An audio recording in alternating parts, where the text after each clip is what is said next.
Hi, everyone. I am Skylar Stolte, and I'm a PhD student from the University of Florida. Welcome to my talk on DOMINO, the domain-aware model calibration in medical image segmentation.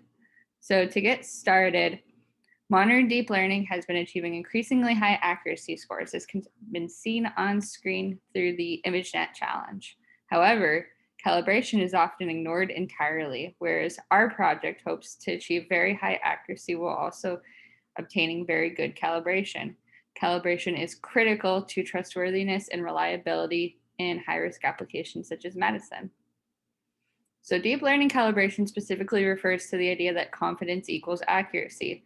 We measure confidence through looking at the softmax score for the highest model output.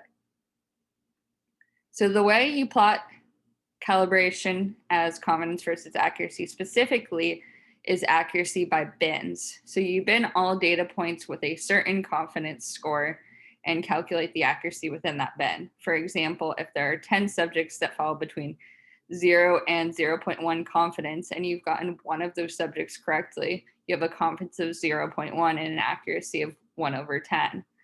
That goes onwards for the entire number of bins.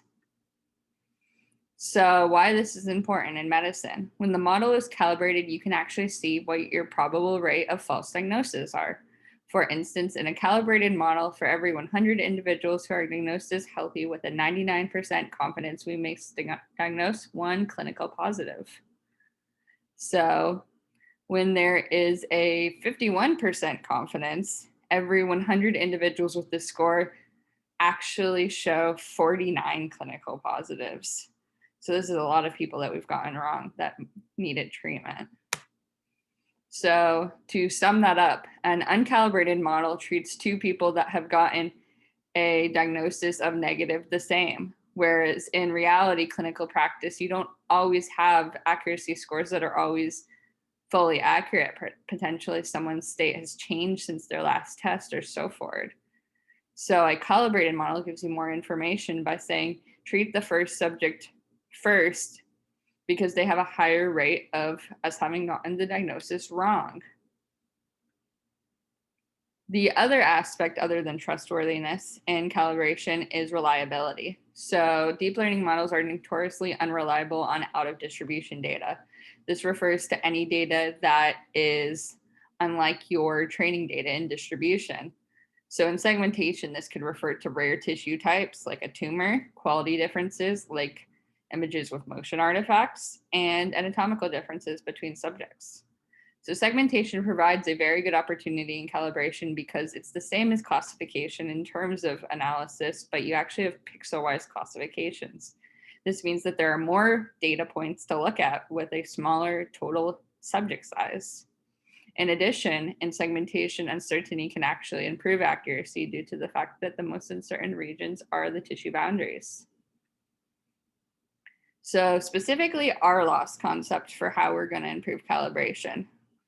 Most losses that are uncalibrated arbitrarily increase confidence for whatever the chosen class is and equally confuse other classes, whereas our proposed loss assigns similarity based on task. This means that we penalize something for being confused as one class with a different penalty for its confusion for another class. The example shown on screen shows an example from the Cityscapes dataset. So here we have a task of avoid hitting a human being with a self-driving car. Here you see that we have a smaller penalty for confusing person for rider because both of these are humans and we want to avoid the human. In comparison, we have a larger penalty for confusing person versus sign because in this situation, now we've gotten person wrong as an inanimate object. Another task, for instance, could be detecting the number of vehicles, where here we could do something like assigning rider as a group with a motorcycle class instead of assuming it to be close to person, since we're just looking for number of vehicles and not assigning human as the priority. So specifically, our loss derivation is shown on screen. Our overall loss is equal to any standard loss combined with our new novel loss term. So the beta is any constant, Y transpose represents your true label, W is our class weighting matrix, and Y hat is our softmax outputs. So the W is the key tunable factor here. It is of size number of classes times number of classes and equals the penalty for classifying any class as any other class. The rows represent the true class and the columns represent the selected class. So if you're choosing person and it's the middle class, it's also the middle row. The reason why there's a 0 for the middle value is that's getting person right as person. If you look at our models, a model that has the correct output of person still has the lowest loss, which makes sense. Next highest is the model that confuses person for rider, because again, we're trying not to hit a human. Next, our third highest model confuses person equally with rider and sign. So because of our tunability of our W, we have to construct this ourselves. The first method is a machine learned method that we call DOMINO CM. So the methods of constructing this are as such. First, we have a confusion matrix for the output of an uncalibrated model. These are pixel-wise confusion matrix scores. Next, we normalize this by the percentage of class values. So for instance, here you see 0.98 on the overlap of class 1 and class 1. That means we got 98% of our class 1 true class labels correct as predicted to be class 1. So now we're subtracting these percentages from the identity matrix, setting the diagonals to 0 because diagonals represent getting class right, so a penalty shouldn't have penalty for getting something right. And finally, we're scaling by a constant. We set this constant to 3 because we looked at our loss for our first epoch values and saw that it was around 3. So we do this so that our loss can be around the same scale as the standard loss. So then they add together well in practice. And here is our result matrix.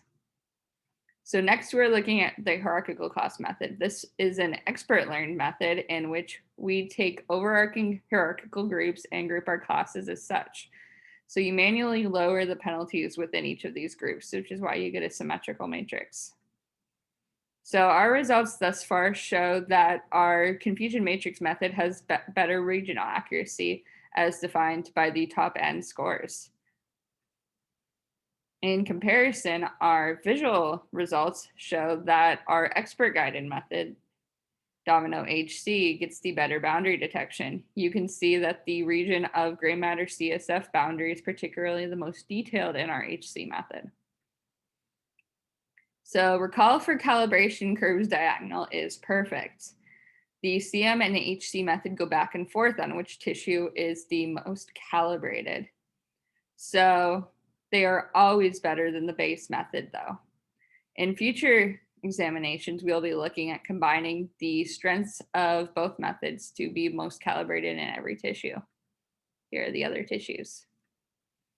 So we also look at 6 tissue types to be able to compare to open source software. You can see that all of our methods get soft tissue and air better than the popular segmentation tool Hedrico. In Hedrico's case, air is missing entirely. And here are the calibration on the 6 tissue problem. We are very clearly better calibrated in most of the tissue types compared to Hedrico. Other than some, we are equally calibrated. One thing to note here, though, is Hedrico, for example, shows good calibration on air, but we saw when we actually looked at air, it was missing. So there is, again, that balance between calibration and accuracy when looking at these tables.